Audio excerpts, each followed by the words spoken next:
Der Weg eines Fitnesstrainers im modernen Studio. Marvin sitzt in der Umkleidekabine seines Fitnessstudios und knotet die Schnürsenkel seiner Sportschuhe. Es ist 6 Uhr am Morgen, viel zu früh für die meisten Leute, doch für ihn beginnt jetzt sein Arbeitstag als Fitnesstrainer. Ein paar Minuten noch, dann wird er die Lichter in den Trainingsräumen einschalten, die Geräte kontrollieren und die Türen für die Frühaufsteher öffnen. Während er sich eine Sportjacke überstreift, denkt er zurück an den Weg, der ihn hierher geführt hat. Zur Arbeit in einem modernen Fitnessstudio namens Pro Vital. Er selbst war vor Jahren weit entfernt vom Thema Sport. Als Marvin 14 Jahre alt war er pummelig und recht unsportlich. In der Schule hatte er nie Lust auf Leichtathletik oder Turnen. Er fühlte sich unwohl in seinem Körper und glaubte, Sport sei nicht sein Ding. Doch mit 16 begann er, mehr über Gesundheit nachzudenken, nachdem in seiner Familie ein Verwandter Herzprobleme bekam. Um dem eigenen Übergewicht entgegenzuwirken, fing Marvin langsam an zu joggen. Nur ein paar 100 Meter, dann wurde er müde. Doch er hielt durch und steigerte die Distanz Woche für Woche. Als er merkte, dass er sich fitter fühlte und etwas Gewicht verlor, wuchs seine Begeisterung. Er begann, in Zeitschriften über Fitness und Ernährung zu lesen, kaufte sich später einfache Hanteln für zu Hause. Mit 17 trat er in ein kleines, bodenständiges Fitnessstudio in seiner Stadt ein, wo altmodische Geräte standen und man eher rustikalen Charme spürte. Trotzdem war das Team nett. Er lernte Grundübungen wie Bankdrücken, Kniebeugen, Rudern an der Maschine. Ein älterer Trainer namens Mikkel nahm ihn unter seine Fittiche, brachte ihm die korrekte Technik bei und erzählte von seiner langen Karriere als Bodybuilder. Marvin saugte die Tipps auf, fragte viel, experimentierte mit Ernährung, weniger Süßkram, mehr Eiweiß. Rasch verlor er weitere Kilos, gleichzeitig wurde er muskulöser. Inzwischen war er 18, stand kurz vor dem Schulabschluss und träumte davon, das Thema Fitness zum Beruf zu machen. Nach dem Abitur beschloss Marvin, eine Ausbildung zum Sport- und Fitnesskaufmann zu beginnen. Er wollte lernen, wie man ein Studio organisiert, aber auch die sportfachlichen Inhalte vertiefen. Er suchte sich einen Ausbildungsplatz, fand jedoch nicht gleich eine perfekte Stelle. Nach mehreren Bewerbungen landete er bei einem mittelgroßen Studio namens Fit & Fun, wo er kaufmännische und Trainingsinhalte kombinieren konnte. In der Berufsschule lernte er Betriebswirtschaft für Fitnessbetriebe, während er im Studio an der Rezeption saß, Kurse hospitierte und Trainierende beriet. Diese Zeit war nicht immer einfach. Er musste früh aufstehen, mehrere Tage pro Woche Schule besuchen, den Rest der Zeit arbeiten. Manche Kunden schauten skeptisch, weil Marvin selbst noch jung war und erst am Anfang seiner Trainerlaufbahn stand. Aber seine Begeisterung für Sport wirkte ansteckend. Er merkte, wer Motivation vermittelt, hat schon gewonnen. Er begann, abends spezielle Schulungen zu besuchen, über Anatomie, Physiologie, Trainingslehre. Das war anstrengend, dennoch fühlte er sich bestätigt. Genau das ist meine Welt.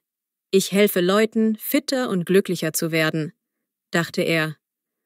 Am Ende seiner Ausbildung hatte er gute Noten, bestand die Prüfungen zum Fitnesstrainer und wollte sich nun beruflich weiterentwickeln. Das Studio Fit & Fun war okay, aber eher traditionell, ohne moderne Geräte oder innovative Programme. Marvin sehnte sich nach einem Umfeld, in dem neueste Trainingsmethoden, Gesundheitsprogramme, Apps und digitale Tools eine Rolle spielten. So bewarb er sich bei Pro Vital, einem modernen Studio in einer größeren Stadt, das in den sozialen Medien viel wirkte und für sein breites Konzept bekannt war. Tatsächlich bekam er eine Zusage. Mit 22 Jahren wechselte er nach Pro Vital und war überwältigt von den Möglichkeiten. Das Studio besaß elektronische Kraftmaschinen, funktionale Trainingsbereiche mit Kettlebells, TRX-Bändern, Freihantelzonen, zudem einen kleinen Wellnessbereich mit Sauna. Die Kundschaft war gemischt. Junge Leute, die Muskeln aufbauen wollten, Mit-40er, die nach einem stressigen Büroalltag Entspannung und gesundheitliche Prävention suchten, ältere Personen mit Reha-Anliegen. Marvin wurde sofort ins Team integriert. Er bekam eigene Sprechzeiten, in denen er Kunden beriet, Trainingspläne schrieb und Personal Training gab. Er liebte die Arbeit, fühlte sich wertgeschätzt. Sein Arbeitsalltag begann meist um 7 Uhr, wenn das Studio aufmachte. Er checkte Geräte, sprach mit Kollegen, wer welche Kurse übernahm, und wartete auf Kunden, die einen Plan brauchten. Wenn ein neues Mitglied kam, machte Marvin zunächst eine Anamnese. Wie fit bist du? Hast du gesundheitliche Probleme? Welche Ziele hast du? Dann erstellte er einen individuellen Plan. Ausdauertraining, Kraftgeräte, Beweglichkeit. Manchmal fasste er diese Pläne in einer App zusammen, die das Studio nutzte, damit die Kunden ihre Fortschritte tracken konnten. Zwischendurch gab er auch Gruppenkurse, etwa einen Functional Fitness Kurs, bei dem er die Musik steuerte, Ansagen machte. Okay, 30 Sekunden Plank und go! Er achtete dabei auf die Technik der Teilnehmer. Sein Enthusiasmus brachte viele zum Lächeln. Gegen Mittag war die erste Schicht fast vorbei. Oft hatte er dann eine Pause, in der er selbst trainierte oder einen Snack aß. Anschließend ging es weiter mit Einzelterminen. Manchmal gab er Reha-Übungen für Leute mit Rückenproblemen, zeigte Dehnübungen, Stabilitätstraining. Er lernte immer mehr, dass Empathie wichtig ist. Die Leute brauchen Ermutigung und das Gefühl, dass jemand an sie glaubt. Marvin spürte, dass sein eigenes Selbstbewusstsein stetig wuchs. Früher als pummeliger Teenager war er eher schüchtern. Heute stand er lächelnd vor einer Gruppe, leitete sie an. Er erzählte gerne seine Geschichte, wie er selbst abnahm und Spaß am Sport fand. Viele Kunden fühlten sich verstanden. Er sagte ihnen: Ich weiß, es ist schwer, aber du schaffst das. Schritt für Schritt. Natürlich war nicht jeder Tag rosig. Es gab Kunden, die ungeduldig waren, nach 2 Wochen spürbare Veränderungen wollten. Andere beschwerten sich, dass sie keine Zeit hätten, mehrmals pro Woche zu kommen. Marvin musste lernen, ruhig und diplomatisch zu bleiben. Sport und Gesundheit sind langfristige Prozesse. Ich kann keinen Zaubertrank geben, aber ich gebe dir Werkzeuge, mit denen du dich verändern kannst. Das war manchmal frustrierend, weil einige Kunden aufgaben. Doch er lernte, dass er nicht alle retten kann. Jeder ist selbst für seine Motivation verantwortlich. Trotzdem erlebte er viele Erfolgsgeschichten. Ein älterer Herr, der anfangs nur mit Gehhilfen kam, verbesserte seine Kraft und konnte bald ohne Stöcke laufen. Eine junge Mutter, die nach ihrer Schwangerschaft Rückenschmerzen hatte, arbeitete mit Marvin an gezieltem Core-Training und stand nach ein paar Monaten beschwerdefrei da. Diese Erfolge erfüllten ihn mit Stolz. Provital setzte auf ständige Fortbildungen. Marvin nahm an Workshops über Functional Training, Ernährungscoaching und Digitalisierung im Fitnessbereich teil. Der Studioleiter, Chris, war überzeugt, dass moderne Apps und Trackinggeräte die Zukunft sind. Marvin fand es spannend, dass Kunden ihre Trainingsdaten speichern und ihren Fortschritt grafisch sehen konnten. Er selbst testete Wearables, die den Puls- und Kalorienverbrauch messen. Im Gespräch mit Kollegen entstand die Idee, Challenges zu organisieren. Wer schafft in einem Monat die meisten Kilometer auf dem Laufband oder Rudern auf dem Rudergerät? Diese Ideen kamen bei den Mitgliedern gut an. Das Studio wirkte jung und dynamisch, zog auch ältere Leute an, die sich gern mit digitalen Tools beschäftigten. Marvin merkte jedoch, dass nicht jeder Hightech mochte. Manche bevorzugten ein einfaches, traditionelles Training. Das Studio wollte beide Gruppen ansprechen.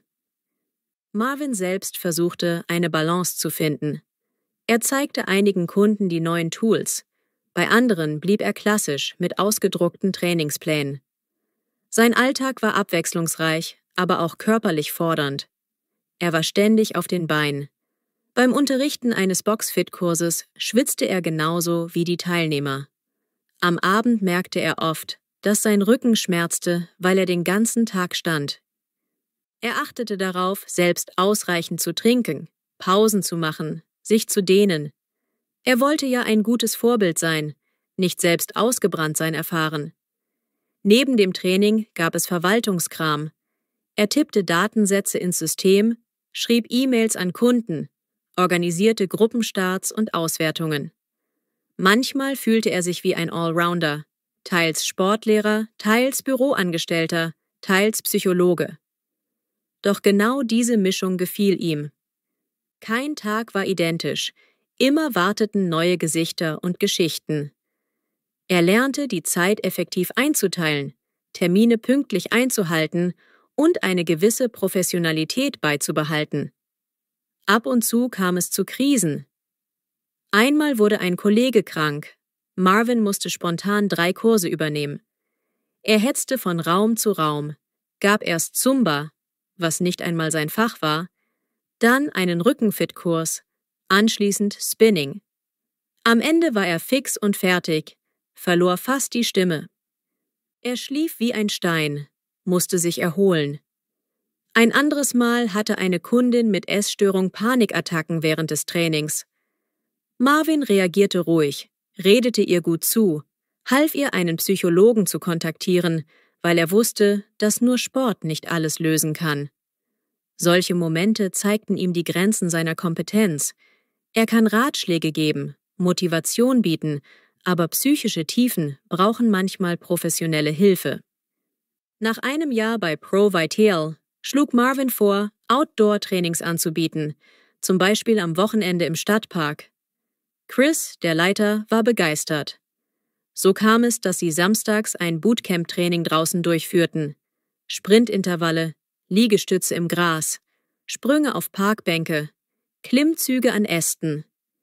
Viele Kunden liebten das, weil es Abwechslung war. Marvin leitete diese Einheiten mit Leidenschaft, genoss selbst die frische Luft und das Gefühl, ohne Maschinengrenzen zu trainieren. Als der Sommer sich dem Ende zuneigte, organisierte das Studio ein Gesundheitsevent. Es gab Messstände, Ernährungsvorträge, Probetrainings. Marvin hielt einen kleinen Vortrag über seine persönliche Reise, vom übergewichtigen Jungen zum Fitnesstrainer. Manche Zuhörer waren gerührt, weil sie sich darin wiederfanden. Nachher kamen einige auf ihn zu und sagten, sie hätten neuen Mut gefasst. Er spürte Gänsehaut. Das war sein großer Lohn. Menschen positiv beeinflussen. Eines Tages trat ein junger Mann ins Studio, etwa 16 Jahre alt, sichtlich übergewichtig und sehr schüchtern. Er nannte sich Fabian, wirkte verschüchtert, sprach leise. Marvin bot sich an, das Erstgespräch zu führen. Fabian gestand, in der Schule gemobbt zu werden und deshalb seine Ernährung und Fitness ändern zu wollen. Marvin sah sich in Fabian gespiegelt. Er versuchte, ihm Hoffnung zu geben. »Ich weiß, wie das ist. Lass uns langsam anfangen.« Fabian buchte ein Personal Training bei Marvin und ab diesem Tag trafen sie sich regelmäßig. Fabian wirkte anfangs ängstlich, fürchtete sich vor den Geräten, schämte sich, wenn er auf dem Laufband schnell außer Atem kam. Marvin gab ihm einfache Aufgaben, half ihm, seinen Trainingsplan einzuhalten. Er zeigte Fabian auch, wie man sich gesund ernährt, ohne radikale Diäten, stattdessen Schritt für Schritt. Mehr Gemüse, weniger Junkfood, ausreichend Wasser. Fabian begann langsam Gewicht zu verlieren, wurde fitter, stand aufrechter da. Marvin war stolz, Fabian so zu begleiten, und er erinnerte sich, wie er selbst sich damals gefühlt hatte.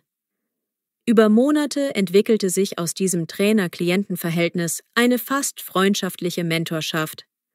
Marvin lachte mit Fabian, pushte ihn, wenn er mal keine Lust hatte, tröstete ihn, wenn er in der Schule wieder Spott erntete.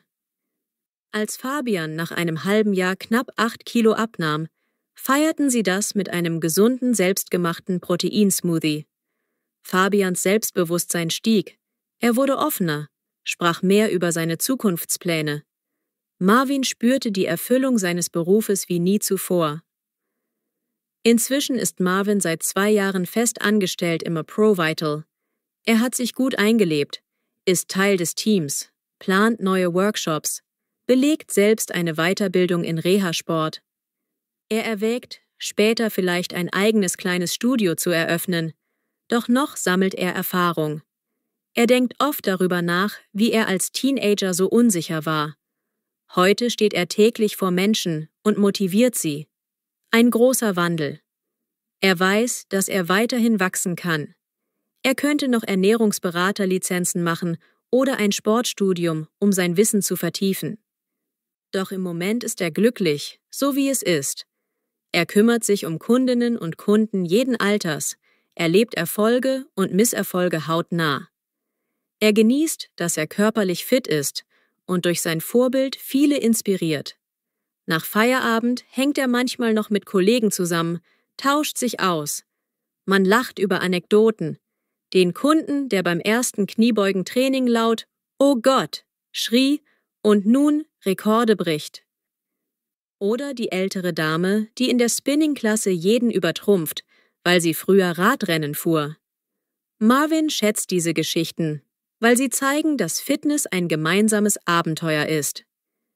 In stillen Momenten erinnert er sich an den Tag, als er selbst kaum 500 Meter joggen konnte. Jetzt kann er 10 Kilometer locker durchlaufen. Er lächelt, sagt sich, jeder fängt irgendwo an.